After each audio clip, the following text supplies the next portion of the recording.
Hey everyone, welcome back to Mani Maker. Today, I'll show you how to make a monogram on Cricut Design Space. It's super simple and I'll walk you through each step.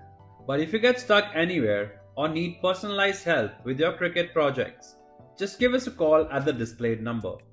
Our experts will be really happy to help you out. Alright, let's dive in. Open Cricut Design Space on your computer. Click on the Monogram tool in the left sidebar. A Monogram Maker side window will appear. Just enter your initials in these boxes. Once done, choose the text styles you like. And hey, if you want us to cover any new topic, let us know in the comments below. Also, subscribe to our channel so you don't miss out on any of our latest videos.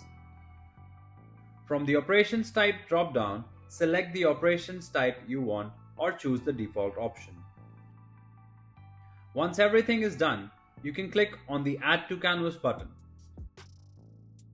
Now, your monogram will be added to your canvas. Finally, you can resize your monogram and change the color as you wish. Thanks for watching. If you found this video helpful, be sure to hit the like button. For more easy to follow tutorials, don't forget to subscribe our channel. You can also visit manimaker.com for more DIY inspiration and creative crafting ideas. And if you ever need technical support or guidance, just give us a call at the contact number shown on the screen.